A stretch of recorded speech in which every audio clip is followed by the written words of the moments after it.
प्रश्न सटीक, सफा जवाब, एउटा सिधापनको खोज, सीधा कुरा।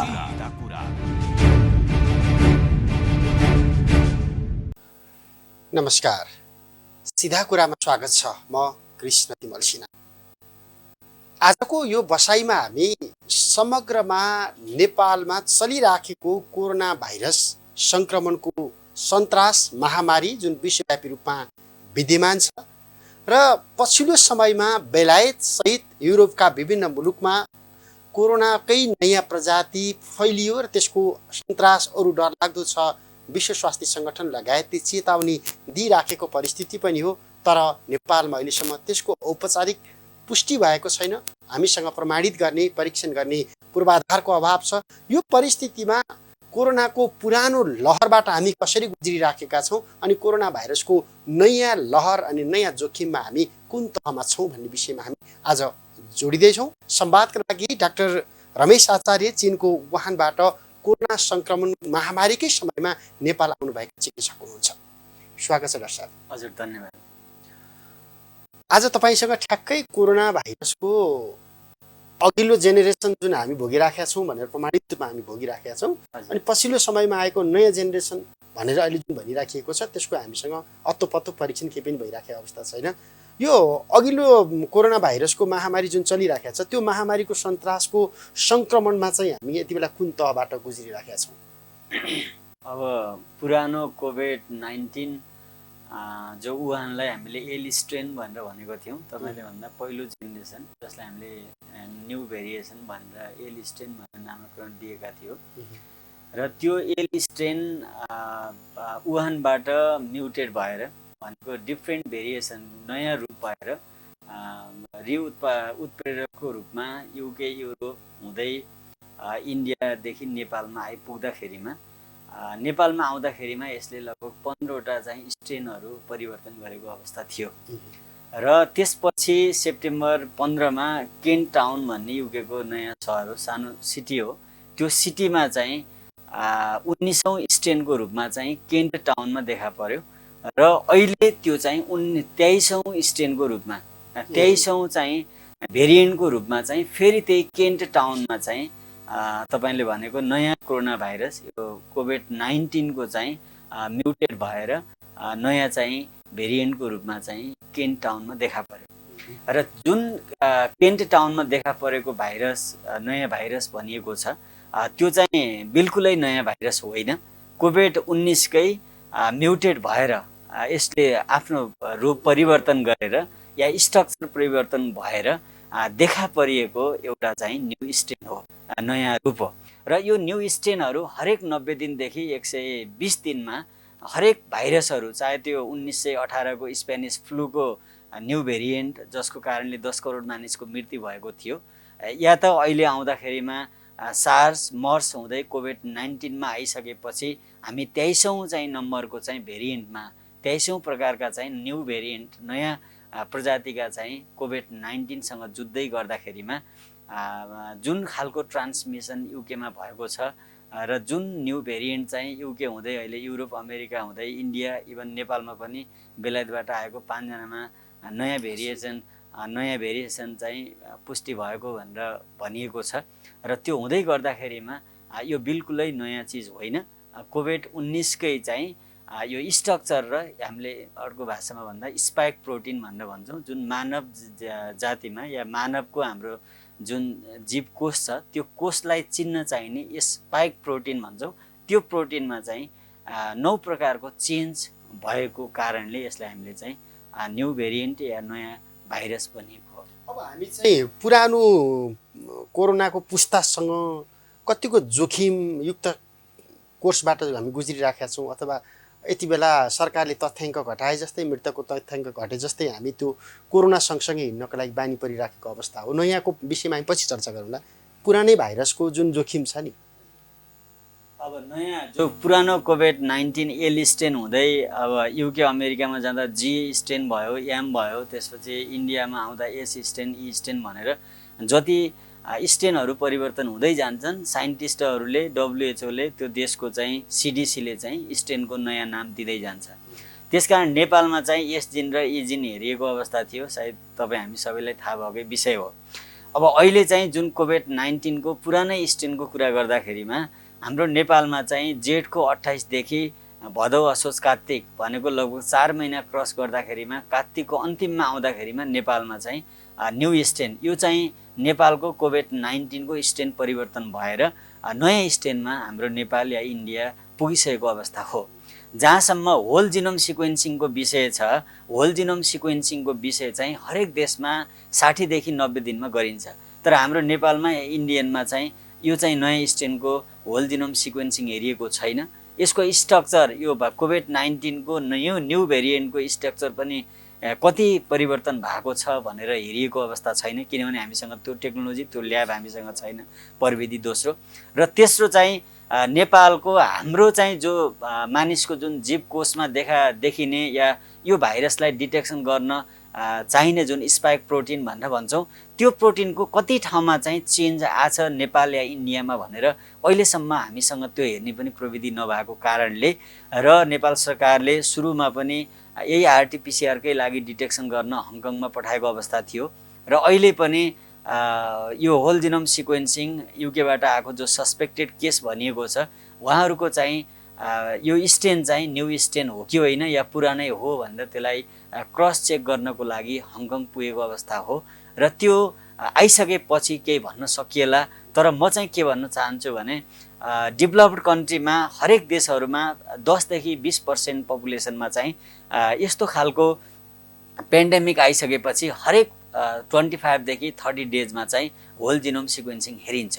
तर हामीमा त्यो छैन। हामी पुरानै कोभिड-19 कै कुरा गर्दैछौँ, तर हाम्रो भाइरस अहिले नेपाली समाजमा या नेपालको हरेक क्षेत्रमा चाहिँ अलरेडी म्युटेड भएर हामी कुन अवस्थामा छौँ र कस्तो खालको भेरिएन्ट छ भनेर अहिले रिसर्च भएको अवस्था पनि छैन।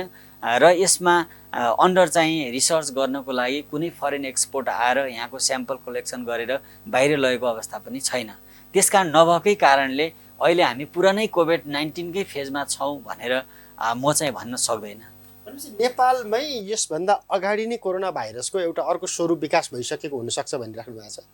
त्यो नेपालमा मात्रै होइन, हरेक देशमा 60 दिन या 90 दिन त परीक्षण गरेन पत्ता लाग्यो। हो, अरू देशमा परीक्षण भयो पत्ता लाग्यो, नेपालमा परीक्षण भएन पत्ता लागेको अवस्था होइन। त्यसकारण म चाहिँ पुरानै कोभिड-19 मै हामी छौँ, नेपालको भेरिएन्ट चाहिँ यो म्युटेड भएको छैन, नयाँ स्ट्रेन छैन भनेर म भन्न सक्दैन। हामी अलरेडी न्यू स्ट्रेनमा चाहिँ पुगेको हुनुपर्छ।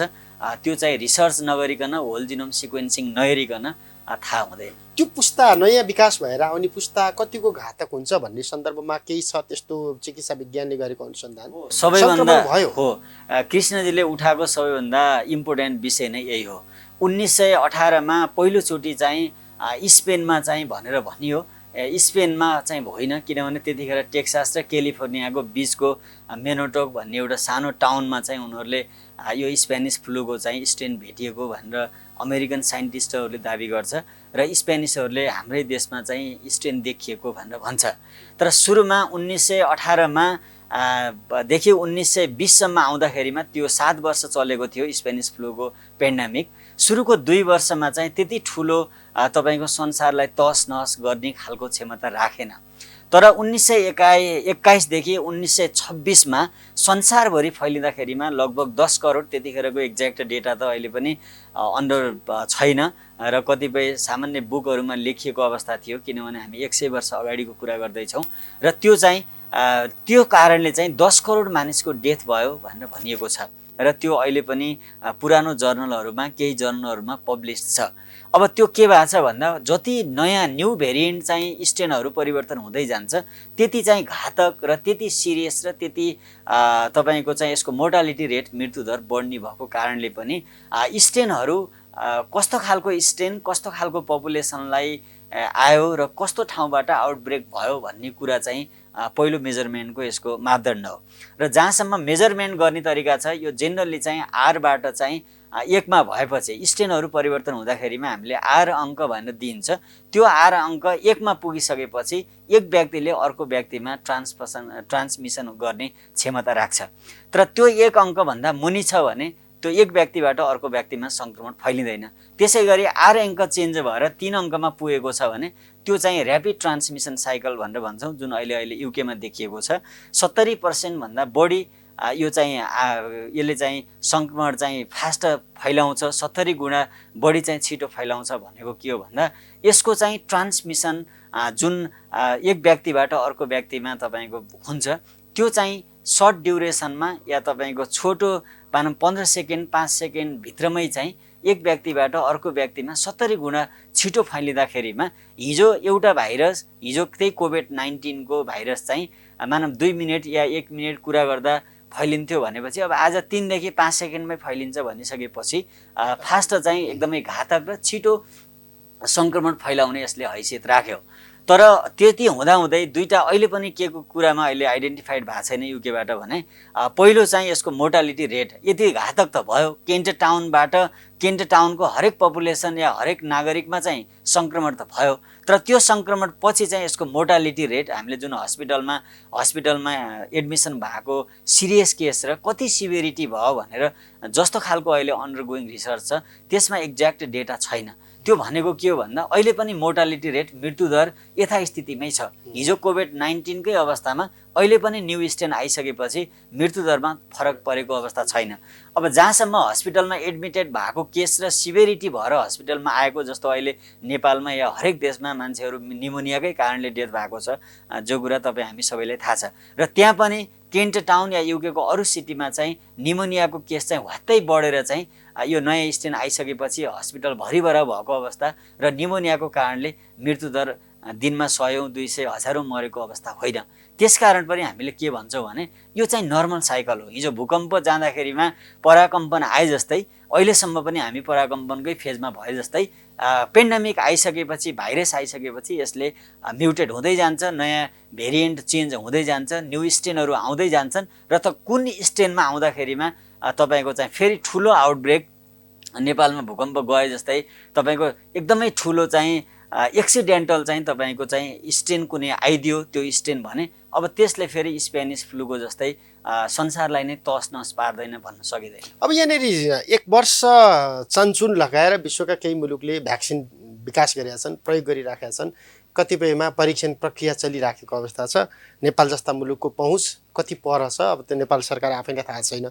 तर जुन विकास भयो त्यो विकास गरिएको भ्याक्सिनले यो आइराखेको नयाँ सन्तासलाई कति कुन हदसम्म थेग्न सक्छ अथवा सक्दैन? अहिलेको जुन भेरिएन्ट छ, जुन स्ट्रेन देखिएको छ न्यू स्ट्रेन, यो स्ट्रेनमा सामान्यतया थोरै भ्याक्सिनमा तलमाथि गरे पनि यही भ्याक्सिनले काम गर्छ।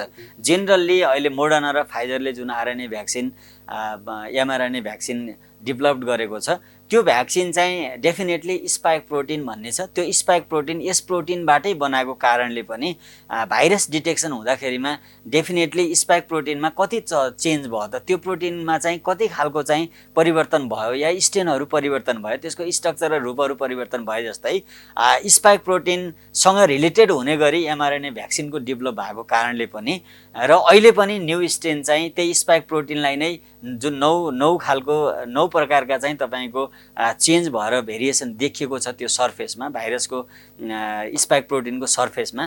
त्यसकारण पनि अहिलेको भ्याक्सिनले न्यू स्ट्रेन आउँदै गर्दा त्यसलाई काम गर्दैन भन्न सकिँदैन, डेफिनेटली काम गर्छ।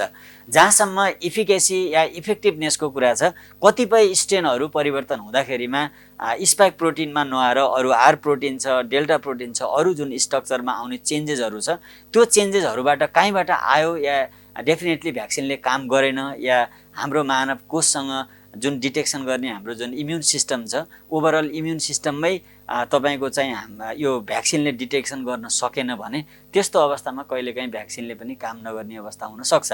तर जेनरली फ्लू भ्याक्सिन चाहे इन्फ्लुएन्जा ए या इन्फ्लुएन्जा बी कै विषय या अहिले सी पनि आइसकेको छ या जहाँसम्म मोडर्ना फाइजर या साइनोभेकले जुन भ्याक्सिनहरू अहिले अन्डर के 3rd स्टेज क्लिनिकल ट्रायलमा छ ती भ्याक्सिनहरूले पक्कै पनि अहिलेसम्म देखिएको यो 23वटा स्ट्रेनमा काम गर्छ, किनभने त्यो 9वटा मात्रै स्पाइक प्रोटिनमा परिवर्तन छ।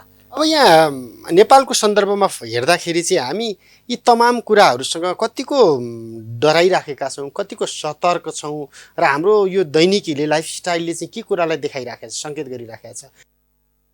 कोरोना सँगसँगै हिँड्न थालिसक्यौँ, मैले तपाईँको टेलिभिजन मार्फत एउटा कुरा के भन्न चाहन्छु भने अहिले जुन खालको पेन्डेमिक कोभिड-19 या त न्यू स्ट्रेन देखिँदै गइरहेको छ र युकेमा अहिले पछिल्लो समय प्रधानमन्त्रीले लकडाउन गर्नुभएको छ र युके पुरै लकडाउनको फेजमा गएको छ र भोलि त्यो कोभिड-19 होइन अरू कुनै खालको पनि भाइरस चाहिँ नेपालबाट या इन्डियाबाट या हाम्रो एसियाबाट आउटब्रेक हुन्न भन्न म सक्दैन। त्यसकारण नेपाल सरकारको तयारी नेक्स्ट पेन्डेमिक चाहिँ हाम्रो देशबाटै नहुन सक्ने आधार के र हुन सक्ने आधार के भन्ने विषयमा पनि सिरियसली सोच्नुपर्ने मैले देख्छु।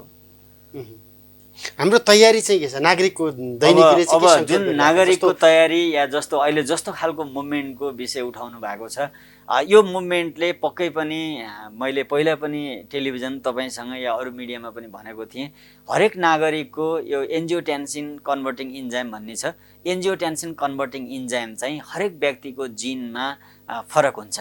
त्यसकारण हिजो अमेरिकामा 45 देखि 48% थियो जस्तो हामी एसियन इन्डियन नेपाली या पाकिस्तानको शरीरमा चाहिँ यो चाहिँ अहिले तत्कालै अक्सफोर्ड या हार्वर्डको डेटा हेऱ्यौँ भने 62% रहेछ, चाइनिजहरूकोमा 52 रहेछ। जति बढी एन्जियोटेन्सिन कन्भर्टिङ इन्जाइम हाई छ त्यति नै सिभिरिटी हुने सम्भावना चाहिँ कम छ। त्यसकारण पनि डेफिनेटली मोर्टालिटीको रेटको कुरा गर्दाखेरिमा युके युरोपमा 70 देखि 90 वर्षको पपुलेसन हेऱ्यौँ भने टोटल पपुलेसनको 23% नागरिकहरू हुँदो रहेछ।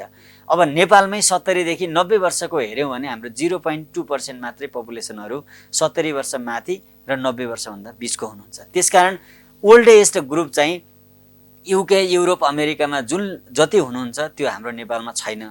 त्यसकारण पनि पहिलो कारण चाहिँ सिभिरिटी नभएको र मृत्युदर कम भएको कारण यो हो पहिलो। जहाँसम्म दोस्रो चाहिँ यो एन्जियोटेन्सिन कन्भर्टिङ इन्जाइमको कुरा गरेँ जेनरली चाहिँ हाम्रै उमेरको व्यक्ति चाहे चिनिया या अमेरिकन या युके या युरोपियन नागरिकहरूमा भयो भने त्यो चाहिँ निमोनिया उसलाई गराउन सक्ने क्षमता चाहिँ डेफिनेटली बढी हुन्छ हाम्रो तुलनामा। यो दोस्रो कारण। तेस्रो कारण अब जति क्लिन इन्भाइरोमेन्ट भाइरसको पनि एउटा सुइटेबल इन्भाइरोमेन्ट हुन्छ जसलाई हामीले चाहिँ जियोलिक्स टेम्परेचर या त जियोलिक्स भाइरस तपाईको इन्टरनल र एक्सटर्नल इन्भाइरोमेन्ट भनेर भन्छौँ। अब त्यो भाइरसको इन्टरनल र एक्सटर्नल इन्भाइरोमेन्टको अहिलेसम्म जति पनि सार्स मर्स स्पेनिस फ्लू या कोभिड या अरू खालको पेन्डेमिक इन्फ्लुएन्जा 2009 को न्युयोर्कको इन्फ्लुएन्जा सीकै कुरा गऱ्यौँ अमेरिकाकै कुरा गऱ्यौँ भने पनि यसको चाहिँ हरेक टेम्परेचरहरूको कुरा गर्दाखेरिमा डेफिनेटली त्यो टेम्परेचर चाहिँ जति तपाईको सुइटेबल छ युकेमा युरोपमा अमेरिकामा या चाइनामा त्यो नेपालमा छैन। नहुने कारण के छ भन्दा जस्तो नेपालमा या इन्डियामा या तपाईको अन्डर डेभलप्ड कन्ट्रीमा धुलकै कणहरू हेर्नुभयो भने बिहानदेखि बेलुकासम्म गाडीले उडाएर आकाशमा पुरै अब अहिले पनि वातावरण पल्युसनको कुरा गर्दाखेरिमा 57 पुगेको छ। माइक्रो न्यानोमिटर काठमाडौँ त झन् 1 नम्बरमा पुगेको अवस्था छ। त्यसकारण भाइरसको जुन तपाईको इन्टरनल र एक्सटर्नल जुन लेयर छ जुन हामी सर्फेसमा बस्ने चाहिँ यो भाइरस तपाईको नर्मल तपाईको एडप्टेसन साइकल भन्ने छ त्यो साइकल चाहिँ नेपालको इन्भाइरोमेन्ट या इन्डियाको इन्भाइरोमेन्टको लागि सुइटेबल होइन। नहुँदै पनि भाइरस डेफिनेटली तपाईको एक्टिभ छ, भाइरसले सङ्क्रमण फैलाइरहेको छ तर मोर्टालिटी रेट के छ भन्दा यो भाइरस नेपालमा आउनुभन्दा अगाडि पनि influenza A influenza B influenza C या कुनै प्रकारको चाहिँ कोभिड जस्तै अरू तपाईको पेन्डेमिक चाहिँ नेपालमै आएर या बाहिर गएको पनि हुनसक्छ। त्यसकारण अहिले पहिला वुहान भनियो अब अहिले तपाईको युकेको केन्ट भनिँदैछ भोलि काठमाडौँ पनि नहुन भन्न सकिँदैन। त्यसकारण अहिले जुन खालको मुभमेन्ट हाम्रो तपाईको काठमाडौँ लगायत अरू सिटीमा भएको छ म 3टा कुरा विनम्रपूर्वक के अनुरोध गर्न चाहन्छु भने पहिलो कुरा यो हात धुने ह्यान्ड वास र मास्कलाई कम्पलसरी लागू गरौँ। यो चाहिँ आज भोलि होइन सधैँभरि हामी बाँच्ने बेलासम्म पनि किनभने काठमाडौँको पल्युसन धुलो यी आजमा गराउन सक्ने निमोनिया हुने सिओपिडी हुने नर्मल 35-40 वर्षको मान्छेलाई पनि हाइपरटेन्सन हुने र यति यो लेभलको टक्सिन छ हाम्रो इन्भाइरोमेन्टमा कि जुन टक्सिनले अहिले तपाईको चाहिँ एउटा बोर्डर नै क्रस गरेको अवस्था छ। त्यसकारण यो मास्क र ह्यान्ड वासलाई चाहिँ कम्पलसरी प्रयोग गर्न म अनुरोध गर्छु।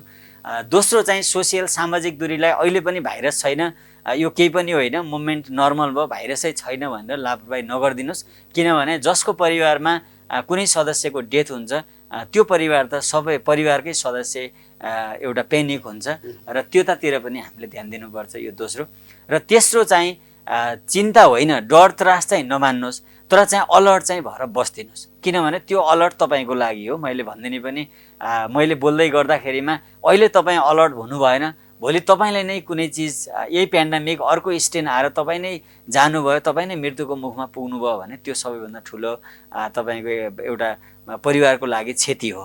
यहाँनिर अब राज्यको भूमिका चाहिँ के भनेर भन्दाखेरि सरकारको तथ्याङ्कले त सङ्क्रमितको सङ्ख्या पनि घट्यो, मृतकको सङ्ख्या पनि घट्यो, बिरामीको चाप पनि घट्यो, अब हामी सामान्य दैनिकीमा फर्किराखेका छौँ भनेर नेपाल सरकारले त्यही खालको एउटा मनोविज्ञान विकास गरिराखेका छन् नि।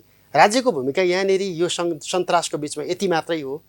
मैले यो मान्न तयार छैन। नेपाल सरकारले जस्तो अहिले किनभने आरटिपिसिआर टेस्ट पनि 5,000मा छ, कन्ट्याक्ट ट्रेस र ट्र्याक 0 छ, टेस्टिङको लेभल बाहिर जाने विदेशमा जाने र यहाँको सरकारी कर्मचारी या आरटिपिसिआर रिपोर्ट चाहिने वर्ग बाहेक अरू कुनै पनि ठाउँमा न ट्र्याक गरिएको अवस्था छ, न ट्रेसिङ छ, न हामीले क्वारेन्टिनमा नागरिकलाई राखेका छौँ, न आइसोलेसनै छ।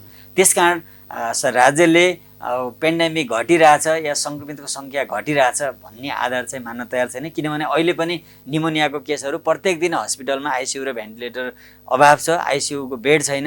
अहिले पनि कुनै हस्पिटलमा बेड छ कि छैन भनेर सोध्नुभयो भने सिधै छैन भनिदिन्छ सरकारले। त्यसकारण सङ्क्रमितको सङ्ख्या घट्यो कि बढ्यो भनेर मोर्टालिटीलाई मात्रै आधार मान्ने होइन, बिरामी प्रत्येक दिन कति नागरिकहरू ज्वरो आएर या अक्सिजन लेभल ड्रप भएर तपाईँको श्वास प्रश्वासमा समस्या देखिएर गएको छ भन्ने विषयमा राज्यले सोच्नुपर्ने देख्छु।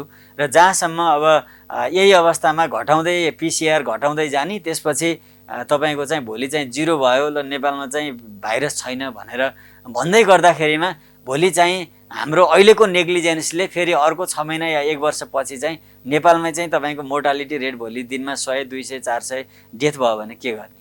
त्यसकारण चाहिँ नेपाल सरकार पनि यो विषयमा चिन्तित हुनुपर्छ। नेपाल हेल्थ रिसर्च काउन्सिलले पनि संयम भएर चाहिँ हरेक 1 महिना या 35 दिनमा चाहिँ होल जिनोम सिक्वेन्सिङलाई गर्नुपर्छ र होल जिनोम सिक्वेन्सिङको लागि ल्याब छैन, हामीसँग इन्फ्रास्ट्रक्चर छैन भने पनि कमसेकम कम्तीमा पनि भाइरस आइसोलेट गर्न सक्ने क्षमताको ल्याब चाहिँ विकास गर्नुपर्छ। यहाँनिर अब हामीसँग अन्तर्राष्ट्रिय विमानस्थलहरू लगभग खुल्ला छन्, अन्तर्राष्ट्रिय उडानहरू खुल्ला भइसकेका छन्, अन्तर्राष्ट्रिय नाकाहरू हामीले खुल्ला गरिसकेका छौँ।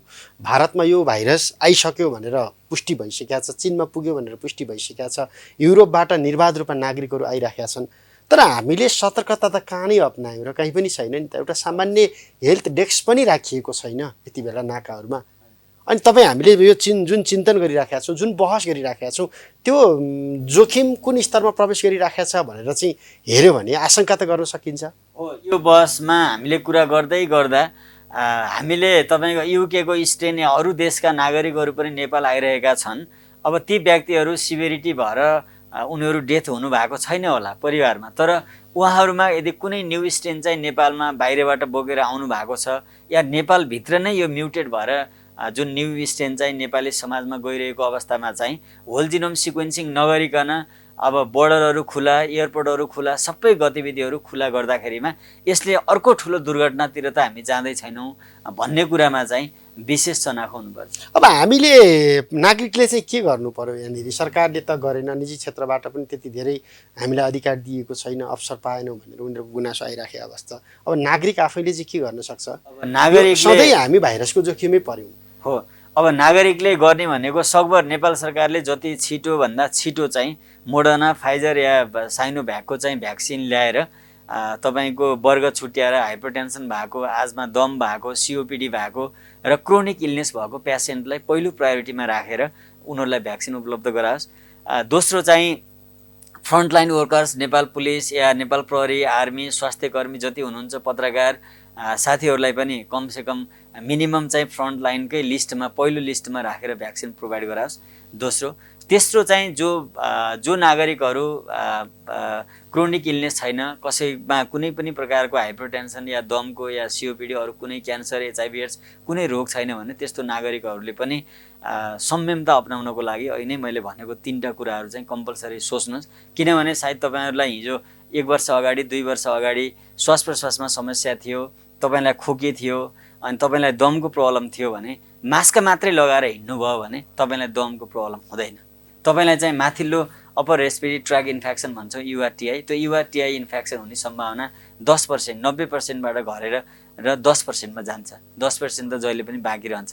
त्यसै गरी निमोनिया भएको केस या तपाईँलाई यो टक्सिन यो इन्भाइरोमेन्टमा देखिएको जुन अहिले वातावरणको पल्युसनले गर्दा नयाँ खालको चाहिँ जुन टक्सिनहरू छ त्यो टक्सिनले गर्दा तपाईँलाई हाइपरटेन्सन हुने, प्रेसर हुने या तपाईँको अरू किडनी फेलियर हुने, क्यान्सर गराउने क्षमता राख्छ भने ती सबै कारण चाहिँ कन्टामिनेटेड एयरको कारणले हो। त्यसकारण यो पल्युसनबाट बच्नलाई कम्पलसरी मास्कलाई चाहिँ अनगोइङ एउटा लाइफको चाहिँ कपडा लगाएर हिँड्नुहुन्छ, दाल भात खानुहुन्छ, पानी खानुहुन्छ भने यसलाई यो मास्कलाई हाम्रो काठमाडौँ क्लिन नभएसम्म, यहाँको इन्भाइरोमेन्ट क्लिन नभएसम्म र जहाँ जहिलेसम्म यो धुलाको कणहरू आकाशमा नउड्ने बेलासम्म कन्टिन्यू मास्क लगाउनु म अनुरोध गर्न चाहन्छु।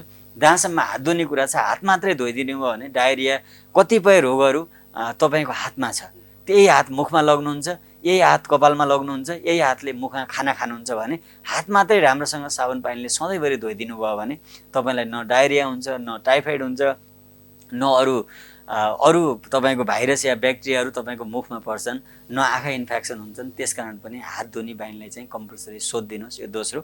अब तेस्रो चाहिँ यो पेन्डेमिक रहँदै गर्दा अब केही पनि छैन, भाइरसै छैन भनेर गाडीमा पनि हुलमुल गरिदिने, टेम्पोमा या अरू यातायातको ट्रान्सपोर्टेसनको साधनमा जानुभन्दा पनि कमसेकम 1 मिटर हुँदैन भने पनि आधा मिटर जति डिस्टेन्समा चाहिँ बस्दिनुहोस्। र यो 3टा कुराहरू पेन्डेमिक जिरो नभएर तपाईँले शरीरमा भ्याक्सिन नलाउने बेलासम्म यसलाई कम्पलसरी एउटा जीवनको एउटा पार्टकै रूपमा बुझ्दिनुहोस् भन्न म अनुरोध गर्छु। फेरि भ्याक्सिनका लागि हामी भ्याक्सिनको पहुँचबाट कति टाढा देख्नुहुन्छ तपाईँले, अथवा कति नजिक देख्नुहुन्छ र भ्याक्सिन लगाउनुपर्छ भनिराख्नु भएको छ? भ्याक्सिनबाट हामीसँग त स्टोरेज गर्ने एउटा ठाउँसम्म छैन हामी भनिराखेको हो। छौँ। हामीसँग अल्ट्रा कोल्ड यो फ्रिजर भनेर भन्छौँ, जुन चाहिँ यो नोबेल टेक्नोलोजी बेस्डमा चाहिँ स्टेनलेस स्टिलबाट बनेको हुन्छ। त्यसकारण त्यो ल्याब्सोल स्टेनलेस स्टिल प्रविधिको जुन नोबेल टेक्नोलोजी बेस्ड चाहिँ जुन अल्ट्रा कोल्ड फ्रिजरको जुन मसिन या जुन ल्याब हाम्रो नेपालमा या अन्डर डेभलप्ड कन्ट्री कहीँ पनि छैन। अब त्यो ल्याब बनाउनलाई, त्यो खालको टेक्नोलोजी भित्राउनलाई नेपाल सरकारले नै पहल गर्नुपर्छ, किनभने अरबौँको कुरा आउँछ। र जबसम्म ती चिजहरू यो अल्ट्रा कोल्ड फ्रिजर नेपालमा हुँदैन, त्यो नोबेल टेक्नोलोजी बेस्ड तपाईँको ल्याब्सोल प्रविधिको स्टेनलेस स्टिलको फ्रिजर तपाईँको ल्याब चाहिँ हामी निर्माण गर्दैनौँ, तबसम्म -70 डिग्रीको या -20 डिग्रीको या -100 डिग्रीको मोडर्ना फाइजर भ्याक्सिन नेपालमा ल्याएर लगाउने म देख्दैन। अब जहाँसम्म चाइना साइनोभ्याकको छ, साइनोभ्याकको इफिकेसी चाहिँ 79% भनेर चाइनाको CDC ले बोलेको छ। त्यो भ्याक्सिनको लागि टेम्परेचरको आवश्यकता पर्दैन। त्यसकारण नेपाल सरकारको ध्यान मोडर्ना र फाइजर होइन, जुन चाहिँ हाम्रो नेपालमा टेक्नोलोजी नै छैन र जुन हामीसँग त्यो ल्याब बनाउन सक्ने सरकारले अहिलेसम्म कुनै पहल पनि गरेको छैन। त्यस्तो पहल नगरेको अवस्थामा चाहिँ हाम्रो देशसँग या हामीसँग भएको तपाईँको एज इट इज तपाईँको अहिले भएको ल्याबसँग मिल्दोजुल्दो भ्याक्सिन चाहिँ साइनोभ्याक या क्यान्सिनोसँग चाइनासँग एग्रिमेन्ट गरेर भ्याक्सिन ल्याउन सक्छ।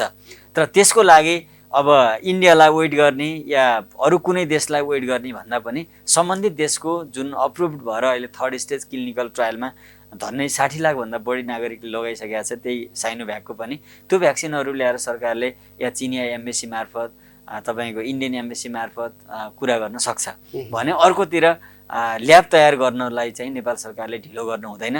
किनभने यो मोलिकुलर लेभलको यो जिन डिटेक्टिङ या भाइरसलाई आइसोलेट गर्ने प्रविधिको जबसम्म हाम्रो नेपालमा ल्याब हुँदैन तबसम्म यस्ता आउटब्रेक अब अरू फ्युचरमा पनि आउनेछन्। र त्यो आउटब्रेक आउँदाखेरिमा हामी सधैँभरि आज RT-PCR प्रविधि आयो, भोलि नयाँ भाइरस आइसकेपछि त यो RT-PCRले काम गर्दैन। सधैँभरि RT-PCRमै काम गर्छ भन्ने ग्यारेन्टी पनि छैन। कतिपय भाइरसहरू त्यतातिर चाहिँ सरकारले ध्यान दिनुपर्छ भन्ने लाग्छ। अन्त्यमा यो कोरोना महामारीको विश्वव्यापी सन्तासको हाम्रो पछिल्लो 8 महिनाको अनुभवले हामीलाई के कुरा सिकाइराखेको छ, अनि यी र यस्ता भाइरसका सन्दर्भमा नेपालको यो जुन दैनिकी छ, नेपालीको दैनिकी छ, हामी इम्युनिटी पावर हाम्रो बढी छ, हामीलाई भाइरसले केही पनि गर्दैन, मृत्युदर अत्यन्तै कम छ, उपचारपछि निको भएर फर्किनेको सङ्ख्या पनि उच्च छ भन्ने खालका जुन कुराहरू गरिराखेका छौँ, समग्रतामा यो 8-9 महिनाको चित्रले चाहिँ के पुष्टि गर्यो अन्त्यमा? यसले 3टा कुराको पुष्टि गर्यो। पहिलो पुष्टि भनेको हामीसँग एज इट इज जुन हेल्थ इन्फ्रास्ट्रक्चर, हस्पिटलको भेन्टिलेटरको अवस्था, आइसियुको अवस्था, म्यान पावरको अवस्था, डक्टर नर्सको अवस्थामा हामी कति तल रहेछौँ भन्ने कुरा देखायो। त्यसकारण ओभरअल डक्टर नर्स उत्पादन गर्ने प्रोडक्सन गर्ने केसमा होस्, आइसियुहरूको इनफ बेडहरू प्रत्येक गाउँपालिकामा लाने केसहरू होस्, या जिल्लाहरूमा भेन्टिलेटर इनफ अवस्थामा राख्ने अवस्थामा चाहिँ हामी कम रहेछौँ र हामीसँग क्रिटिकल केयरको डक्टरदेखि एनेस्थेसियामा काम गर्ने डक्टरदेखि सबै जिल्लामा चाहिने कमसेकम एमडी लेभलको विशेषज्ञ डक्टरहरूको हामीसँग अभाव रहेछ भन्ने कुरा यसले पहिलो कुरा पुष्टि गर्यो। दोस्रो कुरा के पुष्टि गर्यो भन्दा नागरिकहरू चाहिँ भाइरस अरू देशमा भाइरस बढेर जुन मोर्टालिटी रेट चाहिँ मृत्युदर बढ्यो र नेपालमा या इन्डियामा मोर्टालिटी रेट कम हुँदै गर्दा नेपालीको दिमागमा के भयो भने अरू देशमा मोर्टालिटी रेट चाहिँ बढी छ, हाम्रो देशमा कम हुँदाखेरिमा हामीसँग इम्युन सिस्टम एकदम राम्रो छ, हामी एकदमै स्ट्रङ इम्युन सिस्टम छौँ र हामी बढी एक्सपोजर छौँ भन्ने नेपालीमा जबरजस्ती त्यो साइकोलोजी गयो। तर त्यो साइकोलोजीको टेस्टिङ भनेको अघि मैले भनेको एन्जियोटेन्सिन कन्भर्टिङ इन्जाइम अरूभन्दा हामीसँग बढी रहेछ। तर भोलि यस्तो पनि हुनसक्छ यही एन्जियोटेन्सिन कन्भर्टिङ इन्जाइम नभएर अरू हामीसँग भएको शरीरको इन्जाइमहरू नेपाली इन्डियनसँग कम, अमेरिकन या युरोपियन चाइनिजसँग बढी भएको अवस्था भयो भने त हाम्रो मोर्टालिटी रेट बढ्नेछ, उनीहरूको मोर्टालिटी रेट घट्नेछ। यो कुरालाई दोस्रो डिटेक्सन गर्यो। र तेस्रो चाहिँ के भयो भन्दा कन्फिडेन्सियल केसमा चाहिँ भाइरस केही पनि होइन, भाइरस आएर मृत्युदर पनि मर्दैन, यो सबै हावा हो, यो चाहिँ डब्ल्युएचओले फिजाको हावा कुरा हो, यो भाइरस केही होइन भनेर बिचमा केही व्यक्तिहरूले जुन र्युमर फैलाउने प्रयास गर्नुभयो उहाँहरूकै परिवार आज चाहिँ बिरामी हुनुभएको छ, उहाँहरूकै परिवार भेन्टिलेटरमा छ, उहाँहरूकै परिवार आइसियुमा जानुभएको छ र कतिपयको डेथ पनि भएको अवस्था छ। त्यसकारण नेग्लिजेन्सी भन्ने गर्नु हुँदो रहन्छ।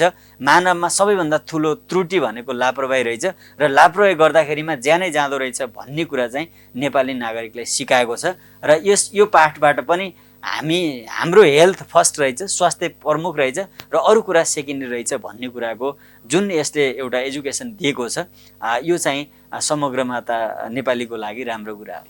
हुन्छ, समय र संवादलाई धन्यवाद। हस् कृष्णजी, म क्यापिटल टिभी मा आएर तपाईँले यो कुराहरू यो लेटेस्ट न्यू तपाईँको म्युटेड भएको कोभिड-19 भेरिएन्टको विषयमा जुन मौका राखिदिनु भयो त्यसको लागि तपाईँ र क्यापिटल एफएम परिवार टिभीमा परिवारलाई म हार्दिक धन्यवाद दिन चाहन्छु। हजुर, डाक्टर रमेश आचार्य चीनको वुहानबाट कोरोना संक्रमण फैलिरहँदा त्यहाँ कोरोना संक्रमितहरूको उपचार गर्दा गर्दै नेपालमा आउनुभएका चिकित्सक जोसँग हामीले समग्रतामा कोरोना भाइरसको महामारी, कोरोना भाइरस एउटा भूगोलबाट अर्को भूगोलमा जाँदै गर्दा फेरिएका स्वरूपहरू, पछिल्लो समयमा बेलायत लगायत युरोपका विभिन्न मुलुकमा कोरोनाको नयाँ पुस्ता फैलियो, यसले झन् ठुलो महामारीको रूप लिँदैछ, मृत्युदर बढिराखेको छ, उपचार पद्धतिमा जोड्न गाह्रो छ लगायतका जुन टीका टिप्पणीहरू भइराखेका छन्। यो टीका टिप्पणीका बीचमा हामी चाहिँ कतिको सतर्क अवस्थामा छौँ, हामी कुन तहको जोखिमबाट गुज्रिराखेका छौँ अनि हामीले हाम्रो सुरक्षाका लागि, हाम्रो समुदायको सुरक्षाका लागि गर्न सक्ने कुराहरू चाहिँ के हुन्, यी विषयमा जोडिएर संवाद गऱ्यौँ। समय अनि संवादको लागि डाक्टर रमेश आचार्यलाई फेरि पनि धन्यवाद दिन्छु। क्यापिटल टेलिभिजन हेर्दै गर्नुहोला। नमस्कार। प्रश्न सटीक, सफा जवाब, एउटा सिधापनको खोज, सीधा कुरा।